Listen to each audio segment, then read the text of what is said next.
Bismillahi Rahmani Rahim. Ashhadu an la ilaha illa Allah wa ashhadu anna Muhammadan Rasulullah. Maneno haya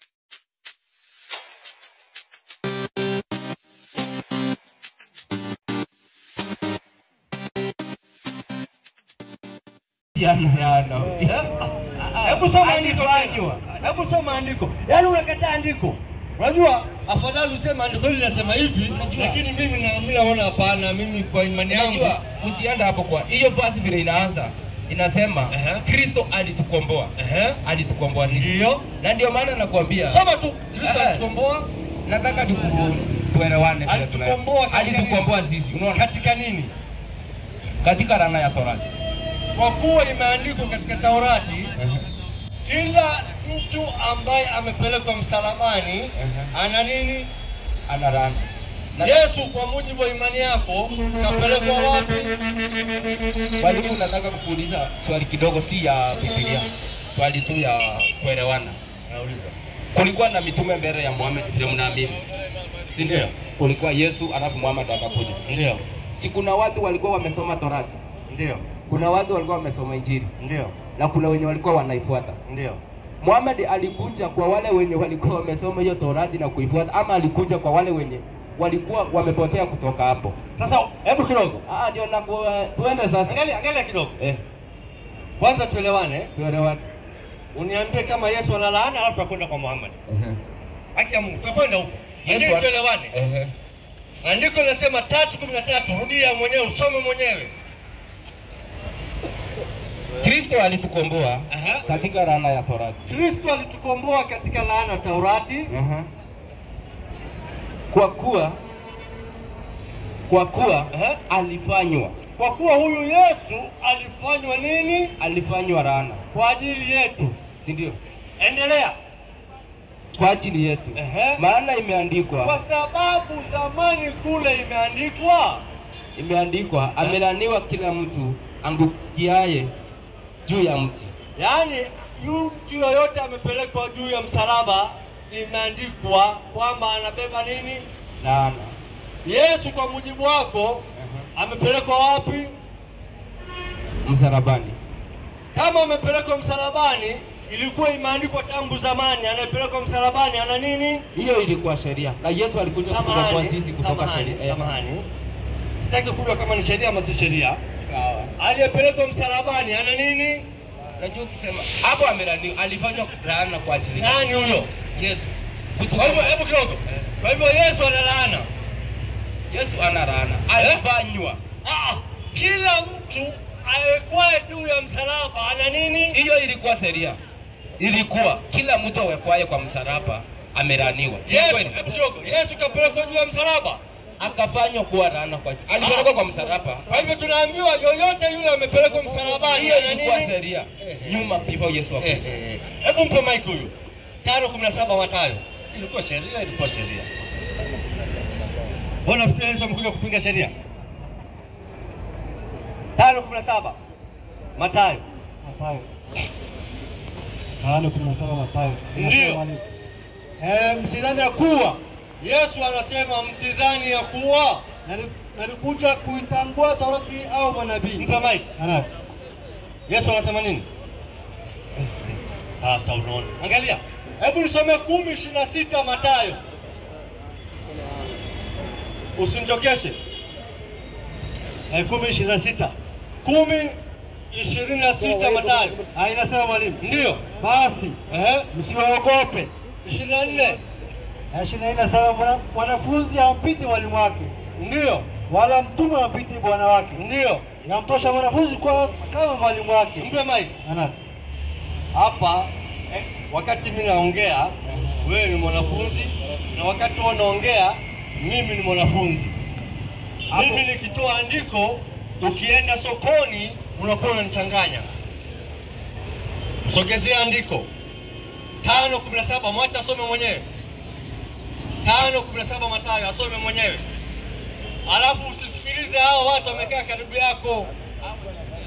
Wewe utaenda kaburini peke yako, utaulizwa maswali peke yako. Una akili Mungu kakupa, itumie. Usiwe mvivu wa kufikiria. Soma andiko sasa. Hapa mwalimu umesema vizuri. Soma andiko. Sawa. Msidhani ya kuwa nimekuja kuitangua Torati. Nani anasema maneno au manabii? Nani anasema nini? Yesu. Anasema nini? Hakuja kuitangua Torati wala au manabii. Endelea. La, si kuja kuitangua mbali kuitimilisha. Amekuja kuitimiliza. Endelea. Kwa maana amini. Nawaambia. Yesu anasema kweli nawaambia. Mpaka mbingu na nchi. Hii mbingu na nchi itaondoka. Zitakapoondoka. Yodi moja wala nukta moja. Yodi moja ni koma, nukta ni full stop. Haitaondoka ya Taurati mpaka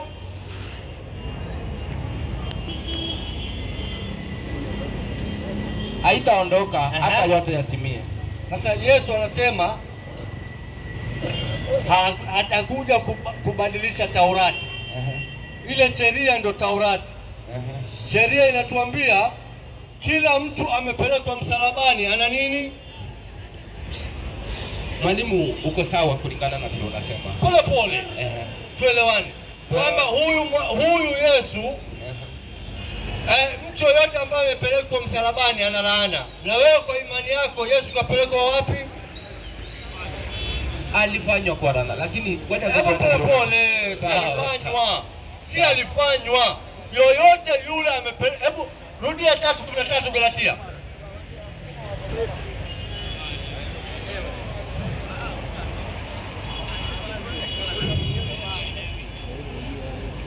Unajua hawa watakusumbua hapo bure, lakini wewe ndio utaulizwa peke yako. Sasa wewe tumia akili yako. 3:13 nasema mwalimu. Inasemaje? Alafu kama nyinyi naongwana mtatulia tu. Mwacheni kijana wenu anyolewe apendeze, hata nyinyi mtakuja hapo mtakalia, mtanyolewa, mtapendeza tu. Haina wewe bodaboda. Soma andiko. Inasema mwalimu. Inasemaje? Kristo alitukomboa katika laana ya Torati. Kristo alitukomboa katika laana ya Torati. Kwa kuwa alifanywa laana kwa ajili yetu. Kwa kuwa alifanywa laana kwa ajili yetu. Maana imeandikwa. Kwa sababu imeandikwa. Amelaaniwa kila mtu angikwaye juu ya mti. Mpe maji. Kila mtu, iwe ni mimi, iwe ni wewe, iwe ni Yesu. Ukipelekwa juu ya msalaba umefanya nini? Umelaaniwa. Kwa mujibu wa imani yako, Yesu alipelekwa juu ya nini? Alipelekwa kwa msalaba. Kwa hivyo amefanyika nini? Kulingana na vile unasema amelaaniwa. Mimi na maandiko. Sawa, mwalimu. Unajua kulingana na mimi na maandiko, usinisingizie. Unajua, angalia andiko linasemaje? Alifanywa laana kwa ajili yetu. Sawa. Kila mtu amepelekwa. Ana nini? Anapelekwa kwa msalaba, amelaaniwa. Yesu amepelekwa wapi? Kwa msalaba. Kwa hivyo amefanyika nini? Amefanyika laana kwa ajili yetu. Amelaaniwa. Kulingana na hilo andiko. Sawa. Unakubali Yesu kalaaniwa? Si amefanyika, rudia andiko. Daudi na hao wengine wasikutanganye. Wacha, kwa sababu Biblia inasema imeandikwa. Wacha twende sehemu imeandikwa. 21:22. 22:21 Matendo. Taurati. Sasa hapo ndipo penyewe sasa.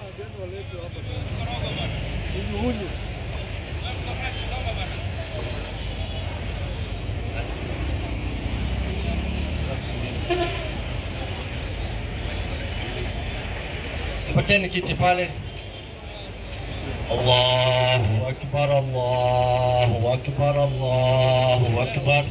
La ilaha illa Allah, Allahu Akbar, Allahu Akbar, walillahil hamd. Takbir Waislamu. Allahu Akbar. Watu wanasilimu tu insha Allah, na mtu akisilimu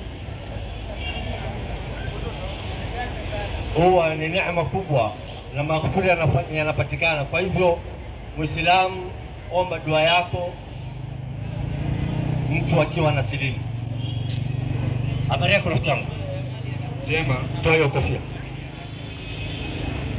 Unaitwa nani? John. John. Jina nyumbani? Kiriago. Eh? Kiriago. John Diriago. Aha. Umekuja kufanya nini hapa? Kuja kuswali. Kuswali, kusilimu. Umelazimishwa na mtu? Hapana. Umehongwa? Umeamua mwenyewe? Takbir Waislamu. Allahu Akbar. Utasema maneno haya baada yangu. Sema Bismillahi Rahmani Rahim. Ashhadu an la ilaha illa Allah wa ashhadu anna Muhammadan Rasulullahi. Maneno hayo ni ya Kiarabu, tunatafsiri kwa Kiswahili. Sema nakiri kwa moyo na kutamka kwa ulimi ya kwamba hapana apasaye kuabudiwa kwa haki isipokuwa Mwenyezi Mungu mmoja tu, Allah. Nakiri kwa moyo na kusema kwa ulimi ya kwamba Muhammad ni mtume wa Mwenyezi Mungu na Yesu ni mtume wa Mwenyezi Mungu, si Mungu wala si mwana wa Mungu, na Musa ni mtume wa Mwenyezi Mungu. Takbir. Allahu Akbar. Sasa kwa maneno hayo umeshakuwa Muislamu, wewe umekuwa msafi. Ili tujuane, nikikuona licha ya kanzu kuna majina, ungependa jina gani la Kiislamu? Utachagua mwenyewe ama nikuchagulie? Yeah? John wametafsiri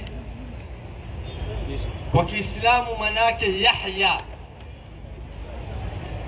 Kwa hivyo jina lako litakuwa Yahya, sawa? Jina ama ni ngumu kulisema? Hebu sema Yahya. Yahya. Utaelewa tu, eh? Ama jina gani nyingine unasema? Eh? Eh?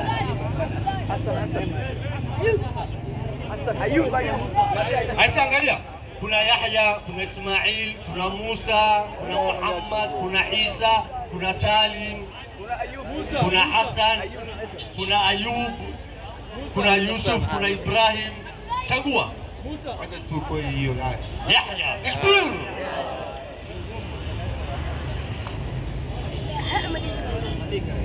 Hachundikara lakini.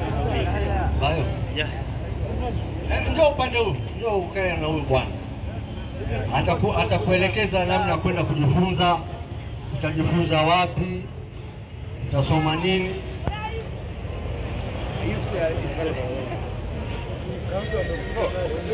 Uislamu ni kusoma. Wewe ukisilimu hivyo na kama hujasoma kazi bure tu.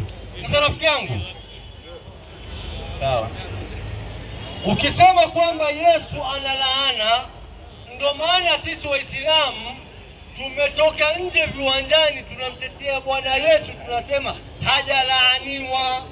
Ikiwa Yesu hajalaaniwa, ina maana hajaenda msalabani. Mfano, andiko linasema nini? Andiko jingine sasa 23:7 Kutoka. Sikiza. Kwanza mwalimu, nataka kukujibu hapo. Wacha asome hiyo kwa Galatia 4, asome mpaka 7 hapo. Sasa at least tuende pamoja. Hebu msome 4:7 anataka.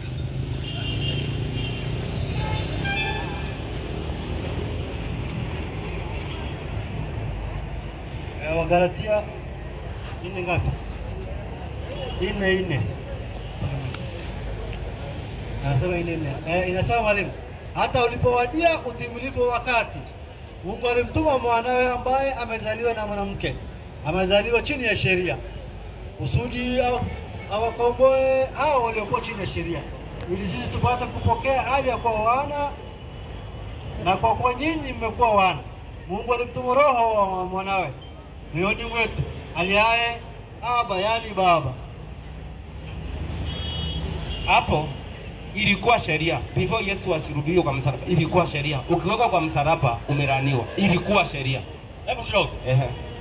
Hii sheria inasema Yesu akiwa msalabani, ina maana amefanya nini? Sio Yesu akiwa kwa msalaba. Ilikuwa sheria. Ilikuwa sheria, mimi na wewe na mtu yoyote anawekwa kwa msalaba before Yesu akuje. Yesu aliwekwa ama hakuwekwa? Sikiza tuende. Ilikuwa sheria. Kama za hizi Kenya. Hivi sheria imepotea? Ukifika 18 years and above. Kuna ile utumwa tulikuwa nayo. Sasa kidogo. Si amesoma hapo. Kidogo tu kwanza. Yesu amekuja kubadilisha sheria. Hakubadilisha sheria. Sheria zamani nasema, hebu kidogo. Sheria inasema ukiwa msalabani umefanya nini? Ongea, uko sawa. Kama sheria inasema hivyo, Yesu anasema hajakuja kubadilisha nini? Hajakuja kubadilisha sheria. Bali amekuja kuipatia nini? Kuitimilisha. Kuipatia nguvu. Sawa. Sawa Kwa hivyo kama sheria ilikuwa inasema ukipelekwa msalabani umelaaniwa, Yesu pia anasema vile vile ukiwa msalabani umefanya nini? Ndio maana sisi Waislamu tunatoka nje viwanjani tunasema Yesu akupelekwa msalabani, kwa sababu kifo cha msalaba ni kifo cha laana, na Mungu anasema hivi 23:7 Kutoka.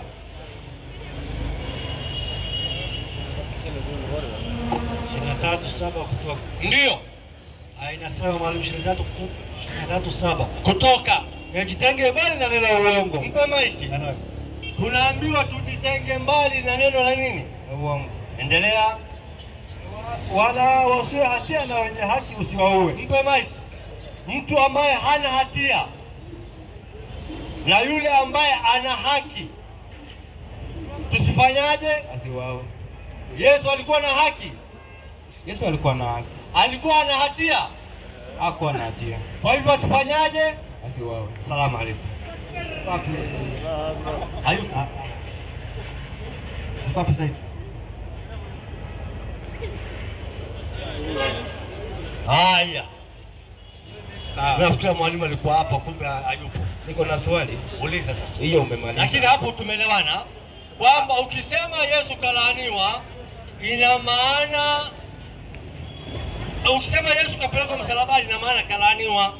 Ukisema Yesu hajasulubiwa kama Waislamu unamsafisha na hiyo laana.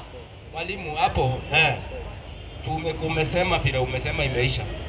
Na kupingana sio vizuri. Haya, uliza swali. Sawa, niko na swali. Mwenye kuelewa ameelewa. Very good. Wacha before asome hiyo ni nini nasema. Kwanza wacha niseme tu statement fulani niko nayo. Kuna kitu nataka kuweka wazi hapa. Hii mjadala ya unaitwa nani kwanza? Mimi naitwa Joshua Philomena. Joshua. Hawa wote wako hapa ni Waislamu na Wakristo. Ndio. Na hii mjadala Waislamu wameweka. Ndio. Ili kujadiliana na Wakristo ama watu wa dini zingine. Ndio. Lakini jana sikufurahia. Kwa sababu kuna mwalimu fulani alikuwa hapo. Hebu pole pole. Pole. Kuna mwalimu alikuwa hapo. Tunaambiwa yaliyopita si ndwele. Nasema tu yani. Ndio nakwambia, hata mimi nasema tu yaliyopita si ndwele. Hatuko jana, Mungu ametupatia uhai, tumepata siku nyingine. Tushukuru kwa siku hii ya leo. Sawa, tuende basi kwa leo. Kuna sehemu umekosewa? Sina kosa, alitukosea kama Wakristo. Hapa leo kuna sehemu umekosewa? Leo hapana. Leo mambo iko sawa. Iko sawa. Una swali? Ndio, niko na swali. Uliza.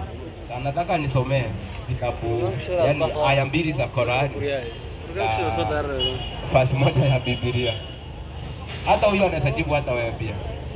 So soma. Nataka usomee Qur'ani. Mpateni kiti huyu Vincent. Mpateni kiti. Sawa. Uliza. Qur'an, hii tafsiri ya Qur'ani. 16:125. Alafu hili swali pia jana ulikuwa nalo. Naomba tusidwell on one thing. Angalia. Ndio hiyo. Umesema tusibishane. Hakuna haja tubishane. Umesema ya jana yamepita. Kwanza ya leo sasa.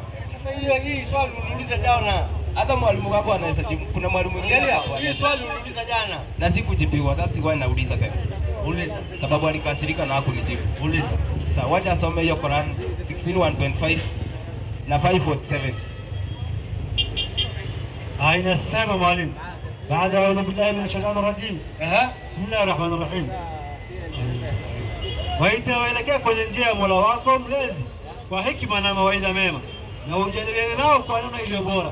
Ikawa Mola wako mlezi ndiye anayemjua zaidi aliyepotea njia yake, na yeye ndiye anayejua zaidi walioogopa. Anasema hivi,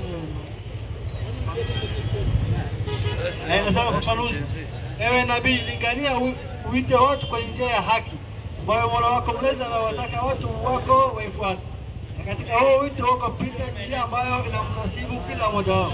Waite wenye vyeo vya juu katika wao, wamenuna hekima kwa mujibu wa akili zao, na watu wa kawaida waliobaki kati yao walingania kwa kuwapa mawaidha yanayokuelekea na kuwapigia mifano ya mambo wanayopambana nayo na kuwapeleka kwenye haki, na uongoze kwenye njia fupi inayowanasibu, na jadiliana na watu wa dini zilizotangulia katika watu wa Biblia, yaani Wayahudi na Wakristo. Sawa, alisomea 547. Usome 547.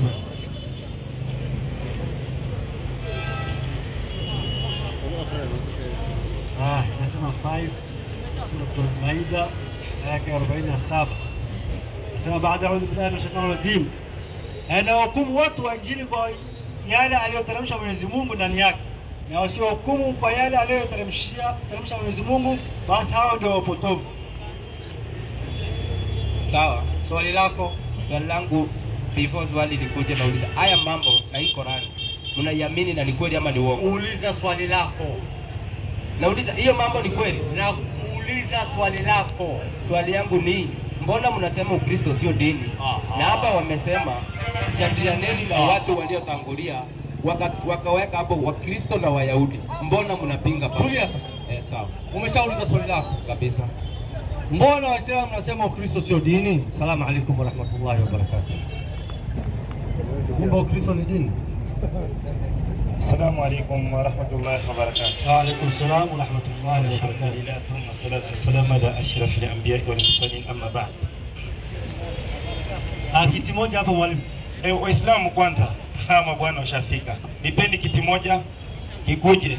Nishaona mchungaji bwana. Nipeni kiti moja. Nataka boss, nipe kiti moja kwanza. Ama bwana lazima washatuuliza Ukristo ni dini. Waislamu tuko hapa. Kalia bro. Kalia.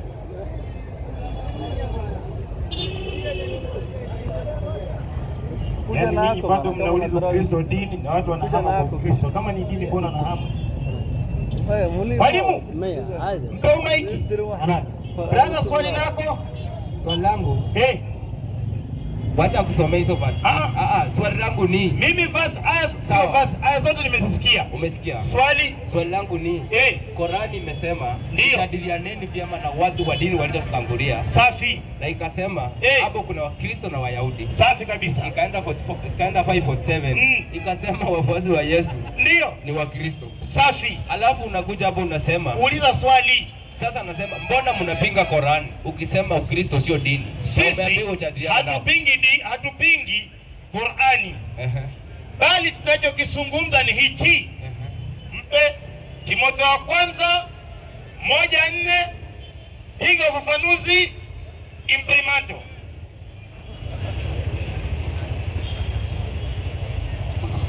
Sio hiyo. Timotheo wa kwanza 1:4 ufafanuzi, piga mchuzi.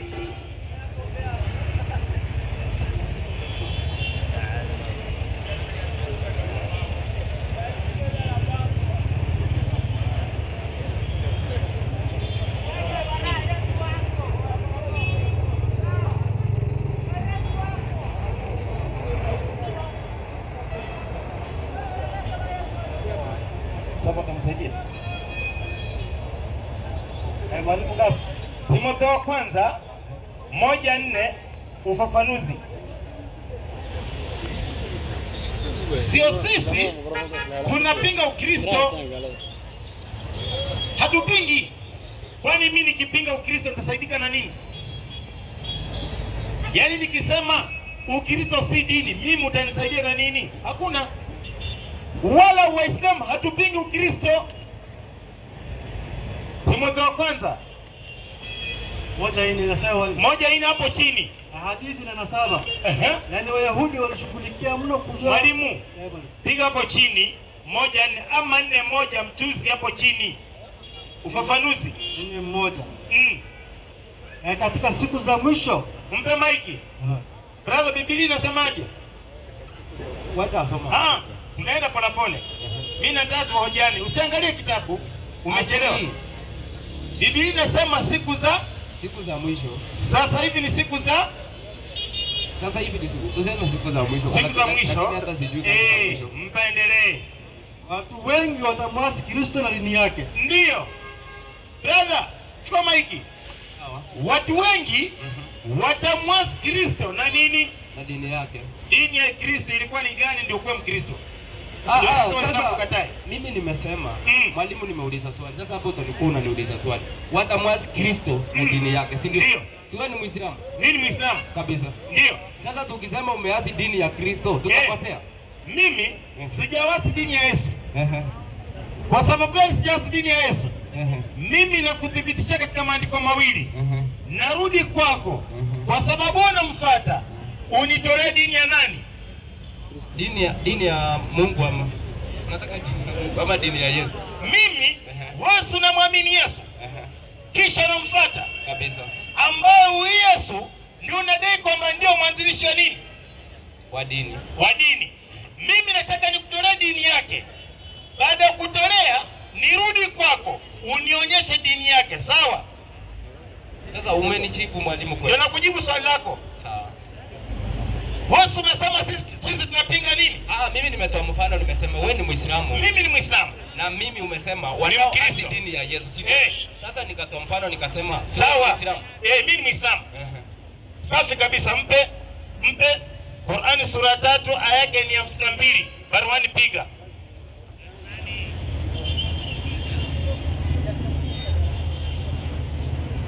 aya 52 inasema mwalimu. Baada ya kutubu bila shaka rajim. Ndio. Bismillahirrahmanirrahim. Maliza. Isa alipohisi kuwa kati yao pana ukafiri alisema, kati yao watu kuna ukafiri. Yesu alisemaje? Nani wasaidizi wangu kwa Mwenyezi Mungu? Nani atakuwa msaidizi wangu kwa Mwenyezi Mungu? Wanafunzi wake wakasema, mpe maiki. Anaye. Wanafunzi wa nani? Wanafunzi wa Yesu. Mpe. Wanafunzi wake wakasema, nini? Sisi ni wasaidizi wa Mwenyezi Mungu. Mpe maiki. Anaye. Brother, haya ni mazungumzo, mahojiano baina ya Yesu na nani? Na wanafunzi wake. Mpamalize. Tumemwamini Mwenyezi Mungu kwanza, nashuhudia kwamba. Mpe. Wanafunzi wa Yesu wanasema nini? Wameshuhudia. Wanashuhudia. Safi. Na mimi nafanyaje? Nashuhudia kweli. Kweli. Na ni pia wewe nitataka unifanyie nini? Unishuhudie, sawa? Mpe. Nashuhudia kwamba nini? Sisi hakika ni Waislamu. Mpe. Wanafunzi wa Yesu wanasema hakika sisi ni Waislamu. Na wewe swali umeuliza ndani ya kitabu gani? Nimeuliza kwa Qur'ani. Umeuliza kwa Qur'ani. Na mimi nimekujibu kwa mujibu wa kitabu gani? Kwa Biblia ama Qur'ani? Kwa Biblia. Sawa. Brother, mimi Biblia umesema nikaachana nayo. Umeuliza swali ndani ya Qur'ani. Mimi nimerudi katika Qur'ani. Tusifanye kesi wakati Yesu mwenyewe yupo, ndio muhusika, ndio ambaye tunamzungumzia. Sawa? Mwalimu. Subiri mwanafunzi. Sawa ndio nini? Wanafunzi wa Yesu anahojiana nao. Wanamjibu, wanamwambia hakika sisi tu miongoni walioshuhudia na tuandikwe sisi ni walikuwa mashahidi hapo. Walikuwa mashahidi? Hawakuwa wanafunzi wa Yesu. Walikuwa wanafunzi wanashuhudia. Wanafunzi wa Yesu wanashuhudia kwamba wao ni Waislamu. Wanafunzi wa Yesu wakishuhudia kwamba Yesu ni Muislamu, wao wakishuhudia kwamba wao ni Waislamu, Yesu atakuwa dini gani? Mwalimu unanipeleka vipi? Wewe mwanafunzi wewe. Mimi sijapinga. Hujapinga. Na siwezi pinga. Sasa Sababu kabisa. hiyo ni basi ya Qur'an. Sasa Siwezi pingana nayo. tulia hapo. Kwa sababu hupingi, imani umekubali. Ndio nataka kukuweka wazi. Subiri kwanza, utaniweka wazi. Sawa. Kwa sababu hupingi, ina maana umefanya nini? Umekubali. Ndio niweke wazi. Kulingana na Qur'an nimekubali vile imesema. Waislamu takbir. Sababu ni Qur'an. Waislamu takbir. Kwa sababu swali lako umeuliza ndani ya Qur'ani. Mimi majibu yangu nimetoa ndani ya kitabu gani? Qur'an. Na umesema umekubali kwamba Qur'ani imesema nini? Qur'an imesema Yesu alikuwa Muislamu. Kabisa. Kila mtume akija kwa Qur'an ni Muislamu. Safi, mimi nimekubali. Wewe tunakubaliana na wewe, Qur'ani uliyoitoa ndani inakubali Yesu alikuwa dini gani? So nataka uniambie. Wewe. Nataka uniambie Yesu mwenyewe akisema ni Muislamu. Mpe maiki. 5:38 ya Mathayo. Wewe ulikuwa na mwalimu ambapo mwalimu Sama alikuwa anamsumbua. Si kafanyeje? Na huko ndo nataka nikufuate, nitakufinya utashangaa. Mimi nataka nikisema 5:38 Inasema mwalimu. ndio. Mmesikia kwamba Mwalimu 5:37 37 inasema bali maneno yenu yawe ndio. Mpe. Biblia inasema maneno yenye kwa nini? Ndio kwa neno la ukweli. Maneno yenye kwa nini? Ndio au sio? Wewe. Ni maneno mawili hapo, ndio au sio. Sasa tunakubaliana andiko lako na swali lako umetoka kwenye nini? Qur'ani. Na mimi nimekujibu kwenye kitabu gani? Umenijibu kwa Qur'ani. Kwa Qur'ani wanafunzi wa Yesu wanasema wanashuhudia kwamba wao ni dini gani? Wanasema wao ni Waislamu. Haya maneno nakubali ama unakataa? Sikubali kwa sababu Ukubali. Sasa kwa sababu hukubali, narudi kwako. Nipe dini ya Yesu. Kwa andiko. Mwalimu. Unajua tunaenda pole pole tunapo. Sasa mjini wote ni walimu. Walimu nataka kukuuliza. Umesema hapo wanafunzi wa Yesu walikuwa Waislamu. Uko sawa? Wamethibitisha kwa maandiko. Sawa. Na mimi nataka kukuuliza kuna Usiniulize. nataka kukupea tu mfano kama hiyo. Usinipe kama wewe. Unajua nimekuuliza nini? Umeniambia nikupe andiko. Hiyo sawa. Mimi umeniuliza ndani ya Qur'an. Kwamba kuna watu wa dini zilizotangulia. Ni kweli. Hao watu wa dini zilizotangulia ni Wakristo. Sijasema ni Wakristo. Umesemaje? Nimesema Qur'ani imetaja Wakristo na Wayahudi. Ndio. Alafu akasoma 5:7 ikasema wafuasi wa Yesu na ikasema ni Wakristo kwa mafarusi. Kumbe wafuasi wa Yesu wafuasi wa Yesu ndio tulikuwa tunaongelelea. Si wafuasi wa Yesu. Mimi nilikuwa nauliza. Umetoa Qur'ani ngapi? Nimetoa 16:25. Mkasome 16:125. 16:125 soma. Na 5:7. Enda kwenye 5:7 soma hiyo. Asome mbili. Hizo mbili. Brother. Unajua mimi ni mtu ambaye nina akili mingi kuliko ile uko nayo. Nimetoa aya mbili. Enda kwenye aya moja iko na point nimalizane nayo. Aya moja sawa. Wacha soma 125. Imetosha. Sema mwalimu. A'udhu billahi minash shaitani rajim. Safi. Waite waelekee kwenye njia ya Mola wako mlezi kwa hekima na mawaidha mema. Mwalimu ndio ufafanuzi. Unasema ewe nabii, lingania umwite watu kwenye njia ya haki. Safi. Ambayo Mola wako mlezi anawataka watu wako waifuate. Safi. Katika huo wito wako pita njia ambayo inamnasibu kila mmoja wao. Safi. Waite wenye vyeo vya juu katika wao kwa maneno ya hekima kwa mujibu wa kitabu chao. Mpe. Wamesema Nabii Muhammad aite watu walio wapi? Kwa dini zilizotangulia. Wewe. Wenye vyeo vya juu. Wewe.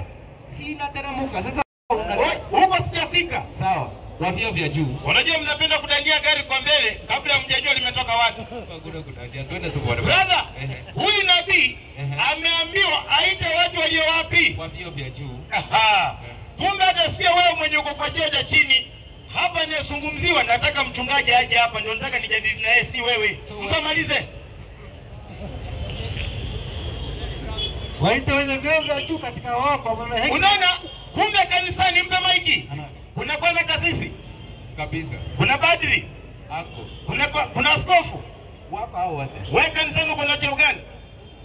Sasa hata nikikwambia itakusaidia. Wewe kanisani uko na cheo gani? Hiyo haiwezi kusaidia Mungu. Safi kabisa. Wewe kanisani una cheo gani? Hata nikisema ni pastor, una udhibitisho. Wewe ni pastor. Nikisema ni mshirika, wewe ni pastor. Lete tu sawa. Wewe ndio pastor. Mimi ni mshirika na nimekuja wewe ni mshirika. Sasa kumbe watu wanaotuambiwa tuwaite si wewe. Tunataka mtu ambaye anakuambia kwamba Ukristo ndio dini. Ndio sasa wewe ndio tunamtaka. Tumwambie kwamba Ukristo sio dini ili tumuonyeshe na maandiko. Ndio Jumapili mkikutana kanisani, uambie washirika wake kwamba Ukristo si dini kwa sababu haina mashiko. Nani anaambiwa hapo? Nani anaambiwa? Hiyo malize. Na watu wa kawaida waliobaki kati yao walinganie kwa kuwapa mawaidha yanayowaelekea. Ndio. Na kuwapigia mifano ya mambo wanayopambana nayo. Kweli? Na kuwapeleka kwenye haki. Na uongoza kwenye njia fupi inayowanasibu. Na jadiliana na watu wa dini zilizotangulia katika watu wa Biblia, yaani Wayahudi na Wakristo. Kumbe hapo kuna watu wa dini zilizotangulia. Sawa Watu wa dini gani? Wakristo na Wayahudi. Na Wayahudi. Wewe ni Myahudi? Mimi ni Mkristo. Wewe ni Mkristo. Unajua Ukristo mahali penye huko? Sasa mwalimu ukiniambia mahali penye. Mimi ni Mkristo. Wewe ni Mkristo. Unajua mahali penye Ukristo upo? Sasa nikiwa hapo Ukristo uko hapa sababu mimi ni Mkristo. Brother. Wewe unaamini Biblia? Sina iamini kwani na unaifuata? Hata imetajwa hapo. Subiri. Unaamini? Kabisa. Na unafuata? Kabisa. Mpe 15:26 Timotheo wa kwanza piga nini mlimani? Matendo ya Mitume. Matendo ya Mitume. 11:25-26. Na upige mjuzi. Inasema 11:25. Kitabu cha Matendo ya Mitume.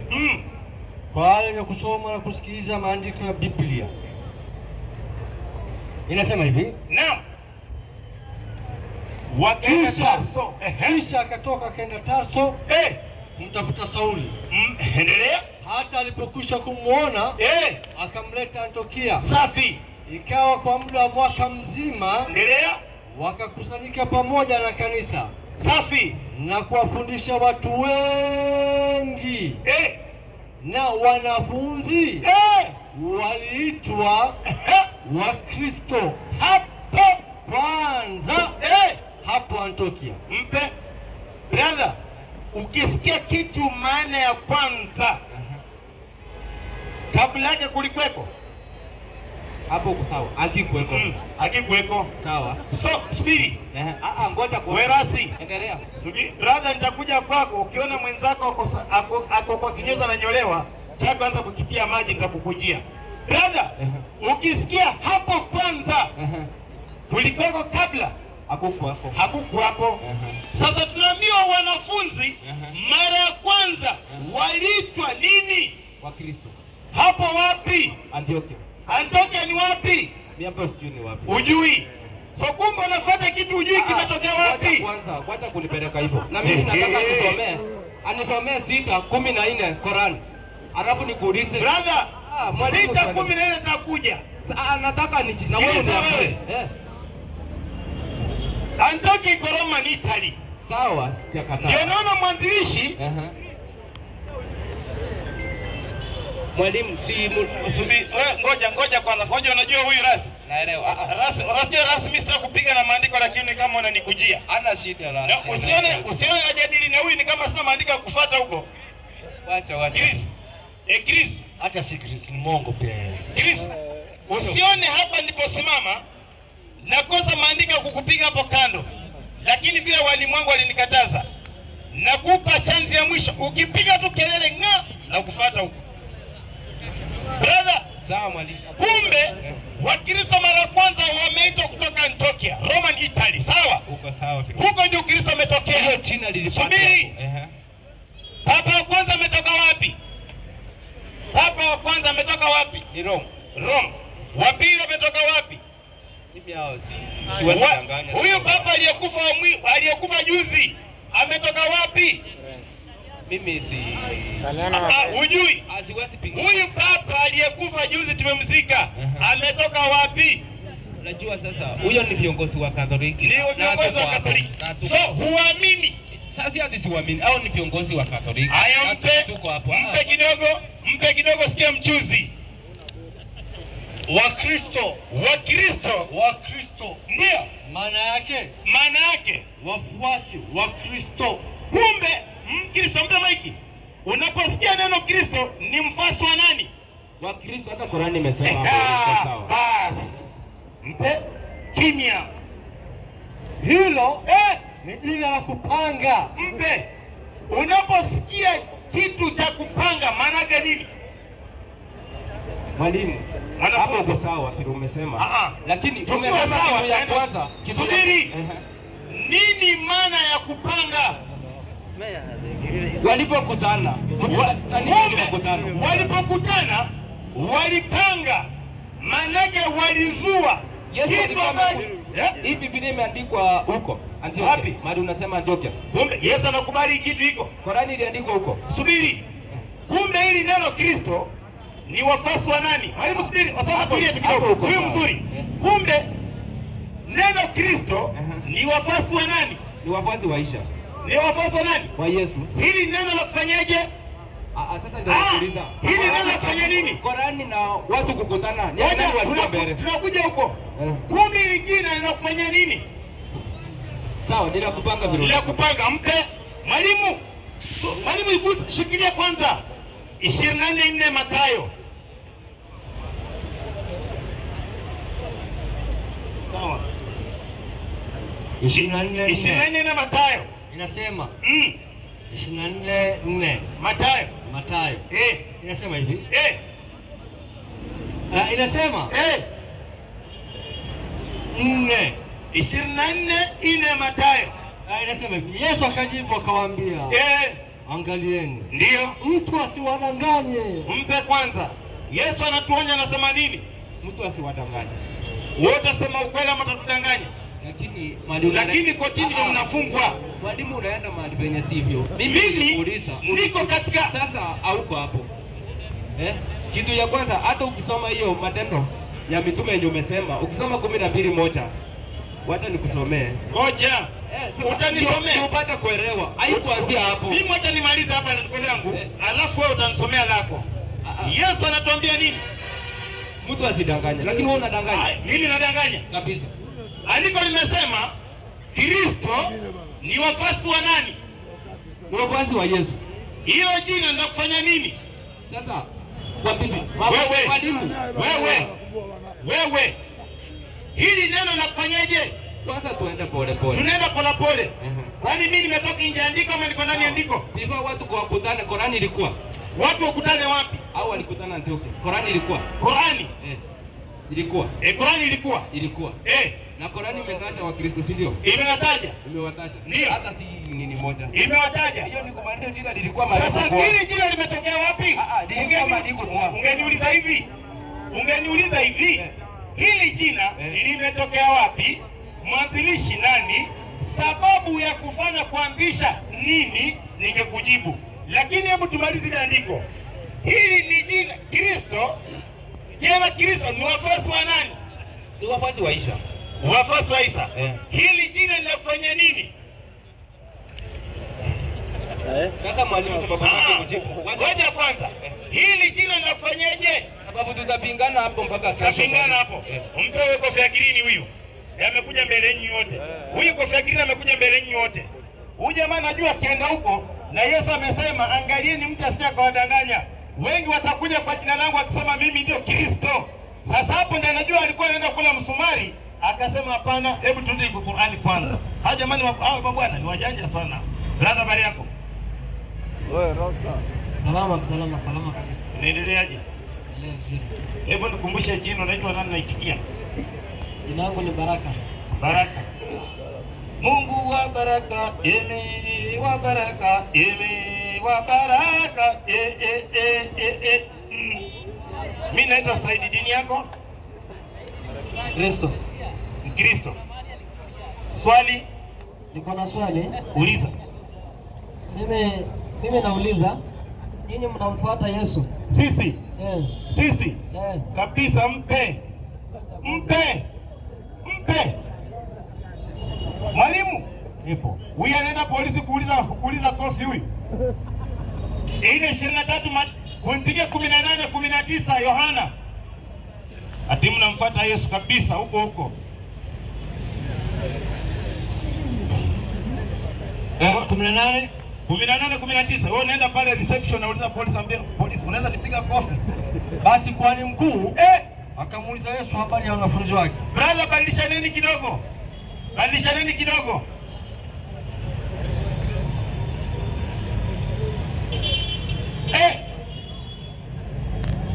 Basi kuhani mkuu akamuuliza Yesu habari za wanafunzi wake.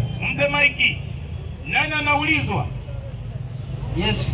Anaulizwa na nani? Kuhani mkuu. Nini maana kuhani mkuu? Sijui. Hujui?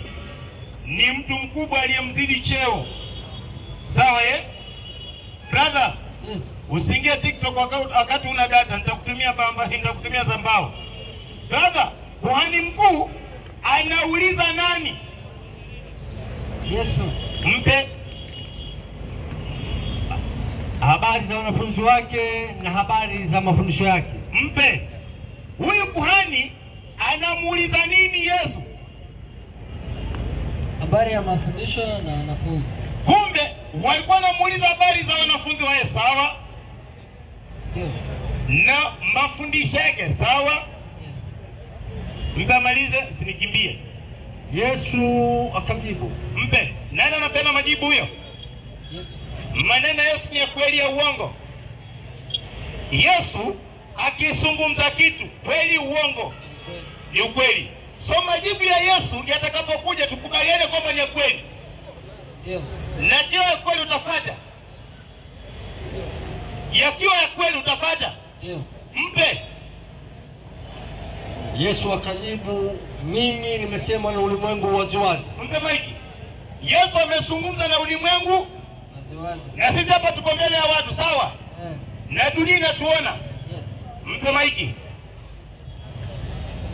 Siku zote. Mpe. Yesu amezungumza na ulimwengu siku zote. Nini maana zote? Kila siku, sawa? Kila siku. Mtamalize. Na alifundisha katika sinagogi Mpe maiki. na katika hekalu. Kumbe Yesu siku zote amefundisha wapi? Sinagogi Na nini? hekalu. Yesu habari zake za wanafunzi wakimuuliza alijibu amefundisha wapi na wapi? Sinagogi na hekalu. Safi kabisa. Nini maana sinagogi? Msikiti wa Wayahudi. Aha. Kumbe Yesu alikuwa anafundisha waziwazi kwenye nyumba gani?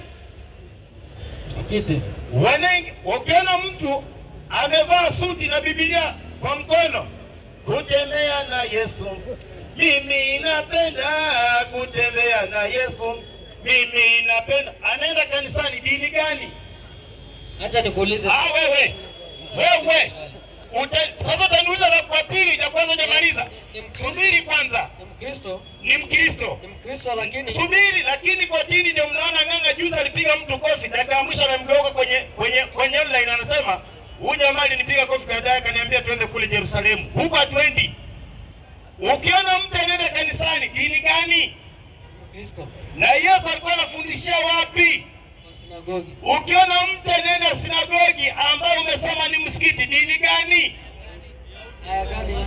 Aya gani hiyo? Aya gani?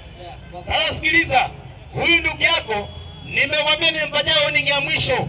Fuata huko uone vile nitakujia. Brother, siku zote mchana peupe Yesu amefundisha kwa nyumba gani? Sinagogi. Ambaye ni nini? Wanaingia msikitini dini gani? Ni Wayahudi. Wayahudi ni kabila kama Wasomali au walio na Wajaluo. Wajaluo wamejenga msikiti ambaye ndio sinagogi. Yesu akakuja akaingia ndani, atakuwa Mjaluo Muislamu. Wayahudi. Wajaluo wamejenga msikiti.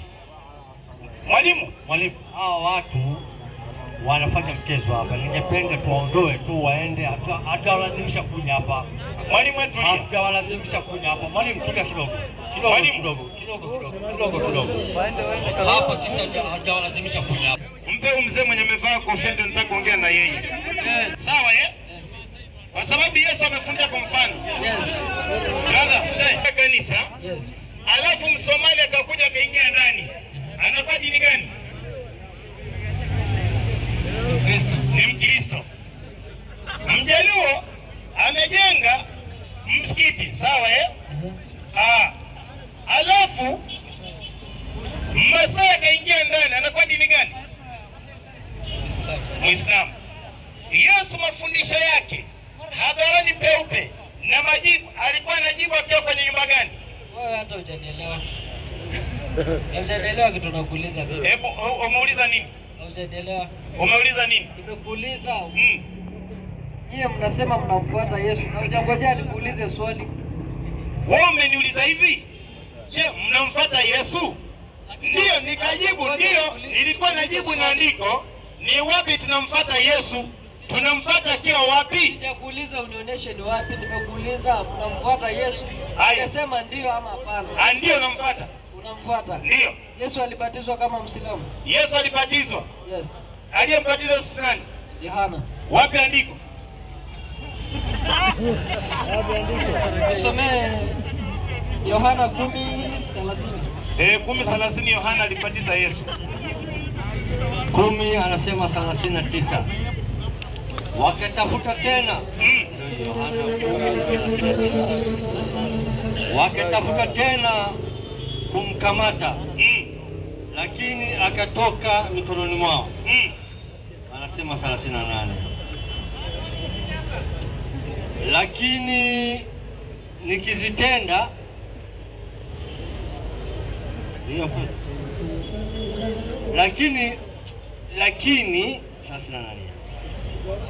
lakini nikizitenda, ijapokuwa hamniamini mimi, ziaminini zile kazi, mpate kujua na kufahamu ya kuwa Baba yu ndani yangu, mimi ndani ya Baba. Ndio. Nisomee Yohana 3. Yohana 3:1 mpaka 9. 3:1 mpaka 9. Wasama, Ni refu sana. hiyo ni full scope tunasoma. Basi palikuwa na mtu mmoja wa Mafarisayo, jina lake Nikodemo, mkuu wa Wayahudi. Huyo alimjia. Umejipanga kweli? Huyo alimjia usiku akamwambia, Rabii, twajua ya kuwa huu mwalimu kutoka kwa Mungu, kwa maana hakuna mtu awezaye kumsaidia. Andiko jamani wa Kristo. Mwalimu Osama, ya kuwa mwalimu umetoka kwa Mungu. Ndio. Mwalimu anasema yake, tuisome sawa. Tusome yake. Huyo alimjia usiku akamwambia, Rabii, tunajua ya kuwa wewe mwalimu umetoka kwa Mungu, kwa maana hakuna mtu awezaye kuzifanya ishara hizi uzifanyazo wewe, isipokuwa Mungu yu pamoja naye. Yesu akajibu akamwambia, amina amina nakwambia, mtu asipozaliwa mara ya pili hawezi kuona ufalme wa Mungu. Ndio. Nikodemo akamwambia, hawezaje mtu kuzaliwa? Wewe brother, wewe wakepu wewe. Tumekuwa hapo umeshindwa. Na amesema hataki maandiko yenu. Msimlazimisha wakati hataki. Aweza kuingia tumboni mwa mamaye mara ya pili akazaliwa? Yesu akajibu, amin amin nakwambia, mtu asipozaliwa kwa maji na kwa roho hawezi kuingia ufalme wa Mungu. Mpe brother, andiko umelisikia? Umesikia? Andiko linasema mtu asipozaliwa mara ngapi? Mara ya pili. Wewe umezaliwa mara ngapi? Nimeshazaliwa mara ya pili. Ya kwanza ulizaliwaje na mara ya pili ulizaliwaje? Nilizaliwa na mamangu, ingine nilizaliwa na ubatizo. Ya kwanza umezaliwa na nani? Mamangu. Ya pili umezaliwa na nini? Ubatizo. Ambao umetumbukizwa ndani ya nini? Ya maji. Mpe huyo. Mpe. Ngoja Mpe maiki. Ngoja. Brother, wewe umesema umebatizwa kwa maji. Maana kwa umetumbukizwa kwa maji ndio kuzaliwa mara ngapi? Mara ya pili. Haya, mpe maiki sasa tuone kama utakataa. Imprimato 3:6. Piga ufafanuzi. Unasaidiwa na andiko na utaki. Imprimato Yohana 3:6. Mathayo 3:6, piga mchuzi. Inasema Mathayo Mathayo. Inasema hivi. 3:6 ufafanuzi. Mathayo 3 inasema, mpiga mchuzi, ibada ya kutosa mwili majini ni mfano wa utakaso au wa kujitengeneza upya. Mpe maiki. Brother, wakati ulipotumbukizwa kwa maji, maana yako ulikuwa unajitengeneza upya, ulikuwa unazaliwa mara ya pili ili uwe msafi, sawa? Si kwa mujibu wa Biblia? Kwani mwalimu yani kutumbukizwa kwa maji maana yake ni utakaso, kusafishwa ili uwe umezaliwa upya, kama ulivyosema ulizaliwa mara ngapi? Mpe malize. Ibada kama hiyo ilijulikana na kutendeka katika dini za kipagani. Mpe maiki. Kumbe kutumbukizwa kwa maji ilionekana kwa dini za watu gani? Wapagani ni nini? Wapagani? Yes. Labda niambie. Mimi sijui. Mimi najua pagani mtu asiyemjua Mungu. Mtu asiyemjua Mungu, mtu ambaye hana nini? Hana dini. Yes. Sasa ulipotumbukizwa kwa maji ulikuwa na dini, muliondolewa dini? Ulizaliwa sikuwa na dini, sikuwa na chochote, sikuwa namjua Mungu. Ulizaliwa huna dini, huna chochote. Yes. Ulipotumbukizwa kwa maji, kwa mujibu wa andiko, uliondolewa nini?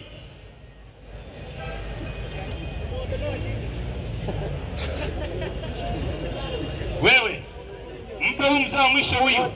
Mpe huyu mzaa mwisho ukiwa nafikiria. Subiri. Ukiwa bado nafikiria, mpe huyu mzee niongee na yeye. Yaani unakuja kichwa hata hujui unauliza nini? Haya. Hapo mzee sasa kumekucha. Uislamu hapo ndio mnataka kuona. Hapo ndio mnataka kuona kama kuna elimu ama hakuna. Na nikimaliza hapa nakuja kwa Yusufu kwa sababu ndiye alikuwa mwalimu principal hapo. Nimalizane na yeye. Habari yako? Habari yako? Ngoje, unajipanga? Ngoje jipange. Bodi subiri kidogo. Bodi wewe nimeongea naye siku mingi bana. Nimeongea naye siku mingi. Sasa nataka mzee.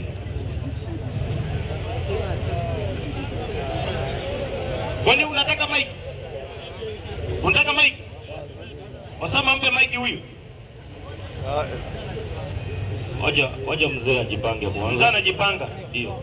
Boni, Saidi tulia hapo. subiri. Tulia, si mimi ndio nimeitisha mic. Mimi nimeitisha, wewe ulikuwa umekataa kunipa. Habari yako? Nzuri. Haya, nimesubiri. Mimi naomba hivi Saidi. Asante. Ukifundisha, fundisha venye inafaa. Hao Waislamu wako hapa, mitume waliotangulia kuna mahali mnawafuata, mnawaamini tu.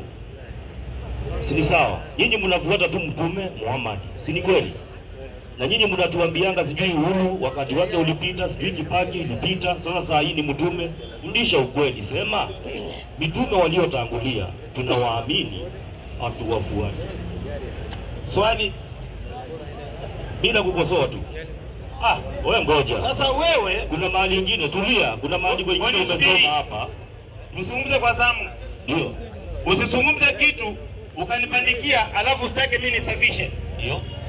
Umesema hivi, unanikosoa. Wapi nimekosea? Mitume waliotangulia amuwafuati. Kama nani? Unawaamini. Kama nani? Kama Yesu. Sisi kama Waislamu tunamwamini na tunamfuata alikokwenda yeye. Wewe unamwamini? Wewe unamwamini? Kwa ndivyo gani? Wewe unamwamini? Nasema mnawaamini amuwafuati. Fundisha ukweli. Safi. Ndio. Mimi namkubali Yesu ambaye Nabii Isa na namfuata kwenye msikiti ambaye ndio sinagogi. Narudi kwako ili mimi niwe nafundisha uongo kwa mujibu wako wewe. Unalo andiko Yesu kaingia kanisani? Inalo andiko Yesu aliingia nini? Ukiangalia kwa hii sinagogi. Maneno kuangalia staki. Wewe sikiza. Subiri. Wewe si usikize.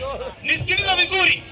Na vyombo hapo vimeturekodi. Hebu naomba hivi kidogo. Subiri kwanza. Naomba hivi kidogo. Hebu upe huyu mic. Unajua yeye anapiga kelele sana. Subiri kwanza. Naomba upe huyu kijana. Mimi na wewe. Naomba umpe mic. Ni mimi na wewe. Naomba umpe mic. Wewe ndio umeomba mic. Mbona mtu akiongea nje unamwambia kaa hapa nikupe mic? Naomba upe huyu mic. Mimi wewe umeniomba mic. Nimekupa mic. Ndio. Ukasema mimi nadanganya. Wapi nimedanganya? Subiri kwanza Boni. Nitolee haya inasema manabii waliotangulia mnawafuata. Nitolee haya kwa Qur'an. Nitolee. Usiepe. Manabii waliotangulia. Sikiliza hivi. Fuata, nitolee haya. Na kujibu swali lako. Nitolea tutakisikizana ndugu yangu. Subiri. Swali lako ni kama kutoa hizi kwa maziwa. Hapana, nitolee mahali mnaambiwa manabii waliotangulia. Fuateni. Si unitolee. Tusiende hoja ya pili kabla hajamaliza ya kwanza. Wewe umesema hivi, umeniomba maiki kwanza. Nikafanya heshima zangu zote, nikakupatia maiki. Uliposimama hapo ukasema, ulipochukua maiki ukasema hivi kwamba mimi nadanganya, sikuwa amesema hivyo. Na ndugu yako aliyekuwa kwanza ameniuliza kama namwamini na tunamfuata. Subiri Broni bwana. Mimi nimetoa andiko na muamini Nabii Isa au Bwana Yesu na namfuata kwenye msikiti, ndio maana mimi ni Muislamu. Ndio ili mimi nionekane mimi ni muongo, nimekosa kazi ya kufanya kuja kudanganya watu. Nitolea andiko ndani ya Biblia wapi Yesu kaingia kanisani, tuchukua andiko la pili. Sikiza. Yesu akiingia sina ngoma. Kama huna pena maji huko. Wewe sikiza. Nitolee mahali nyinyi mitume waliotangulia mnawafuata. Boni, sivyo hivyo? Nikuwe fair. Uko na andiko Ukinitolea mahali manabii waliotangulia mnawafuata. Neno maji likutolia Utakuwa muongo. Neno maji likutolia andiko. Mwalimu, wacha na huyu Hayuko. huyu hayuko. Waislamu sasa hivi tunaenda hija. Mwezi wa hija umefika. Hiyo ni ibada ya nabii gani? Mwalimu, tunaifuata mpaka leo. 12:5 Kumbukumbu la Taurati. Wanafikiria sisi tunaongea tu. Tunabahatisha. Inasema 12:5 inasema lakini mahala atakapopachagua Bwana Mungu wako ndio katika kabila zenu zote ndio apaweke jina lake safi, maana ni makao yake. Endelea. Elekezeni nyuso zenu hapo. La kwanza nawe wende huko. Nanyi mwende huko. Pelekeni huko sadaka zenu. Pelekeni huko sadaka zenu. Ndio. Dhabihu zenu. Maliza. Na zaka zenu. Ndio. Na sadaka ya kuinuliwa. Maliza. Ya mikono yenu. Endelea. Na nadhiri zenu na sadaka zenu zote. Unaona? Mwalimu, unaona? Mahali Bwana atakapopachagua, elekezeni nyuso zenu huko. Kisha fungeni safari mwende huko. Sasa hivi Waislamu wameenda hija wajaenda. Wameenda wajaenda. 21:13 Isaya. Yaani mnaamini Bible. Hiyo maandiko toka kwa Qur'ani. Unaliaje kwa Bible? Sasa utakuwa jibu imani. Wewe ni yako na ufuate. Isaya. Inasema Ndio. Mwalimu anaelewa vizuri sana. Ukiona hivyo wanasikia Amwamini Bible. Ufunuo. Ufunuo. Ndio. Ndio. Endelea. Ndani ya mtu wa Arabuni ndio mtalala. Walienda hija, walirudi ama bado wako huko? Wako wanalala huko ama wanakuja kulala Kenya? Enyi msafara wa Dedani. Enyi msafara ya Dedani, watu wamefunga safari kutoka Tanzania, Uganda, Kenya kwenda wapi? Waleteni wenye kiu maji. Ndio. Enyi wenyeji wa nchi ya Tema. Enyi wenyeji wa nchi ya Tema. Nini? Nendeni kuwalaki wakimbiao chakula chao. Eneni mwalaki wale wanaokuja, mwapelekeni na chakula huko. Tema nani? 21:12 Mwanzo. 21:12 Mwanzo. Imani hiyo yote iko kwenye Qur'ani na kwenye Biblia yenu pia iko. Nafunza. 21:12. Ndio. Alikuwa anasema nyinyi mnaamini tu amfuati, tunaonesha tunafuata. Na mimi ninafuata. Alafu tuangalie Tema ni mtoto, ni mjukuu wa nani? Na Waislamu, Nabii Muhammad ametoka kwa mgongo wa nani? Tuone kama utapinga na hiyo. Mungu akamwambia Ibrahimu. Neno hili lisiwe baya machoni pako. 15:12. 15:12 Mwanzo. Na inasema 15:12. Najua nilipokuwa mwalimu 25:12 Mwanzo. 25:12. Alafu mzee anakungojea mwalimu. Unajua huyo akiwa tayari aseme tu hapo tayari kuongea. Unajua watu wanapenda mic mwalimu kanisani hawapewi hizo mic. Hapa tunawafanyia favor ihsani, tunawapatia mic wanasikia raha. Sawa mwalimu. Inasema 25:12. Hivi ndivyo vizazi vya Ishmaeli mwana wa Ibrahimu. Na Nabii Muhammad ametoka mgongo wa nani? Ishmaeli. Nabii Muhammad ametoka wapi? Ambaye Hajiri Misri, ndio mjakazi wa Sara, alimzalia Ibrahimu. Ndio. Na haya ndiyo majina ya wana wa Ishmaeli. Hawa ndio vizazi vya Nabii Ismaili kwa majina yao na kwa vizazi vyao. Na vizazi vyao. Mzaliwa wa kwanza Ishmaeli nani? Ni Bayothi. Endelea. Na Kedari. Endelea. Na Abdeli. Endelea. Na Bimsamu. Maliza. Na Mishma. Endelea. Na Duma. Na Duma. Na Masa. Endelea. Na Hadadi. Maliza. Na Tema. Na nani? Na Tema. Ukihesabu kizazi cha Nabii Muhammad sallallahu alaihi wasallam, sababu watano wanakutana wapi? Kwa Ismaili. Mama yake na baba yake wanakutana kwa babu wangapi? Hata mjasoma fikri. Waislamu, hawa jamaa bwana wanatubibu, lakini sasa tubibiki bwana. Hawa wanatubibu lakini hatufanyeje? Tumesoma Biblia kuliko vile tumesoma Waislamu.